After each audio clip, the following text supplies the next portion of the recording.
Critical Man Pictures presents the Forex video training series, Black Belt Second Degree, using equities to trade Forex. Do you know that the equity markets can be used to help gauge currency movement? In a way, you could use equity indices as some kind of Forex crystal ball. Based on what you see on television, what you hear on the radio, and what you read in the newspaper, it seems that the stock equity market is the most closely covered financial market. It's definitely exciting to trade since you can buy the companies that make the products you can't live without. One thing to remember is that in order to purchase stocks for a particular country, you must first have the local currency. To invest in stocks in Japan, a European investor must first exchange his euros into Japanese yen. This increased demand for Japanese yen causes the value of Japanese yen to appreciate. On the other hand, selling euros increases its supply, which drives the euro's value lower. When the outlook for a certain stock market is looking good, international money flows in. On the other hand, when the stock market is struggling, international investors take their money out and look for a better place to park their funds. Even though you may not trade stocks, as a Forex trader, you should still pay attention to the stock markets in major countries. If the stock market in one country starts performing better than the stock market in another country, you should be aware that money will be probably moving from the country with the weaker stock to the country with the stronger stock market. This could lead to a rise in value of the currency for the country with the stronger stock market, while the value of the currency could depreciate for the country with the weaker one. The general idea is strong stock market, strong currency, weak stock market, weak currency. If you bought the currency from the country with the stronger stock market and sold the currency from the weaker stock market, you could potentially make some nice dough. Not too familiar, are you, with the major global equity indices? Your lucky day. Here they are.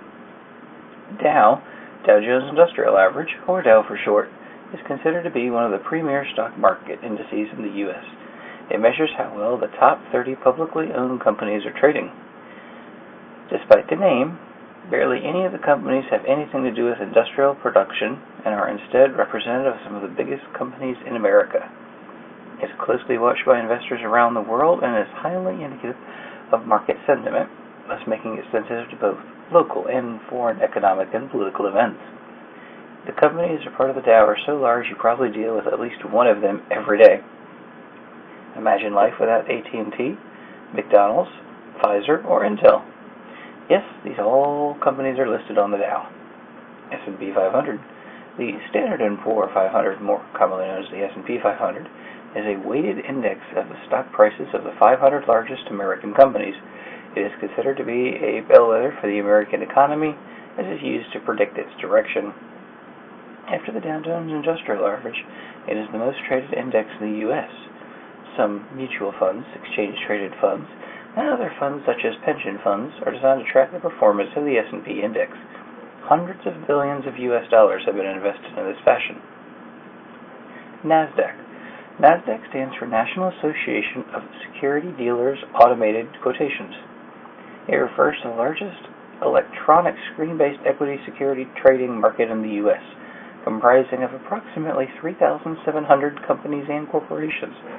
It also boasts of having the largest traded volume among the world's stock markets. The Nikkei.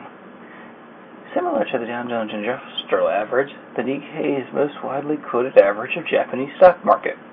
It is price-weighted average of the top 225 companies and is supposed to be reflective of the overall market. The Nikkei includes companies like Tokyo, Japan Airlines, and Fujifilm. DAX. DAX is short for Deutscher Aktien Index. You're probably better off remembering it just as DAX, though. It's a stock market in Germany that consists of the top 30 blue-chip companies that are traded on the Frankfurt Stock Exchange. Germany being the largest economy in the Eurozone, the DAX is normally a closely watched index within the whole Eurozone. Some of the companies that are part of the DAX include Adidas, BMW, and Deutsche Bank. DJ Euro Stoxx 50. The Dow Jones Euro Stoxx 50 Index is the Eurozone's leading blue-chip index. It comprises over 50 top sector stocks from 12 Eurozone countries. It was created by Stocks Limited, which is a joint venture of Deutsche Börse AG, Dow Jones & Company, and 6 Swiss Exchange. FTSE, pronounced FTSE, the index tracks the performance of the most highly capitalized UK companies listed on the London Stock Exchange. There are several versions of this index, such as the FTSE 100 and the FTSE 250, depending on the number of companies included in the index. Hang Seng. The Hang Seng Index is a stock market index in Hong Kong. By recording and monitoring the daily price changes of the stocks included in the index, it tracks the overall performance of the Hong Kong stock market. The index is currently complied of HSI Services Limited, which is a subsidiary of Hang Seng Bank. One issue in using global equity markets to make Forex trading decisions is figuring out which leads which. It's like answering the question, which came first, the chicken or the egg? Are the equity markets calling the shots, or is the Forex market that wears the pants in the relationship? The basic idea is that when a domestic equity market rises, confidence in a specific country grows as well, leading to an inflow of funds from foreign investors. This tends to create a demand for the domestic currency, causing it to rally versus other foreign currencies. On the flip side, when a domestic equity market performs terribly, confidence falters, causing investors to convert their invested funds back into their own local currencies. For the past couple of years, however, this principle holds contrary for the U.S. and Japan. Any upbeat economic figures in the U.S. and Japan more often than not weigh down their respective currencies, the dollar and the yen. First, let's take a look at the correlation between the Dow Jones Industrial Average and see how the stock markets all over the globe perform relative to each other.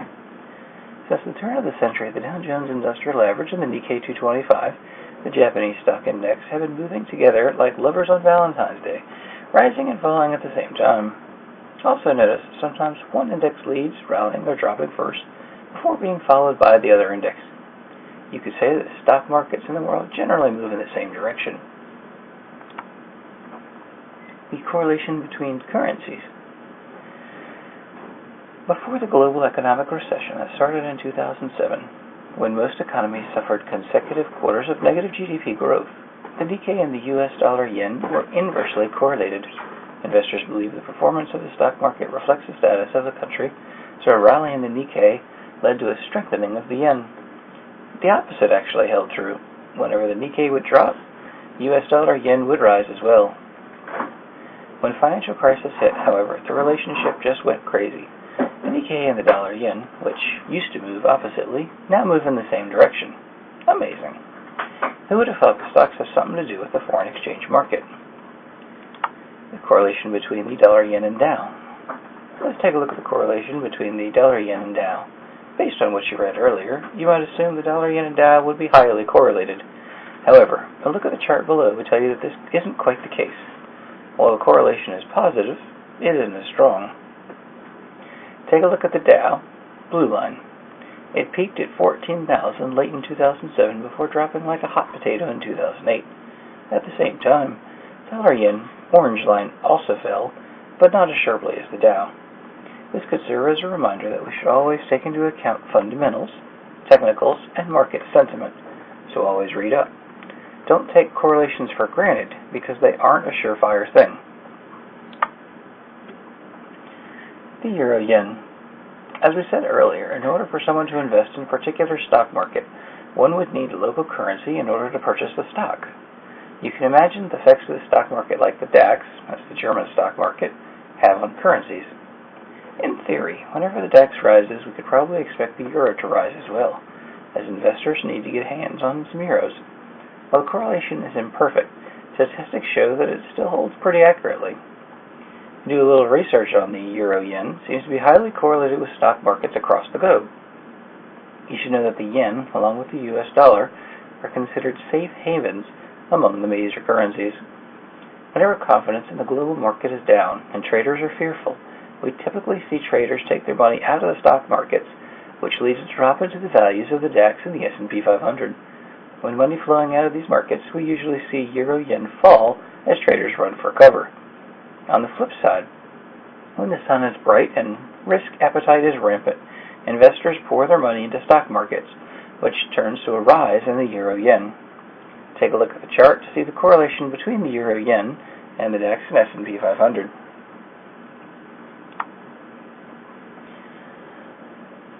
The correlation seems to have held well in the past decade. Euro-yen and most indices rose steadily together until 2008, when we were hit with the financial crisis.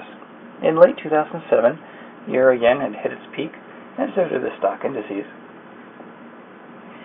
If you want to see the raw data for yourself, check out Yahoo Finance. It is a great place to start digging and doing your own research. The site offers historical price data for almost all currency pairs and equity markets. You can compare historical prices and come up with your own barometers of risk.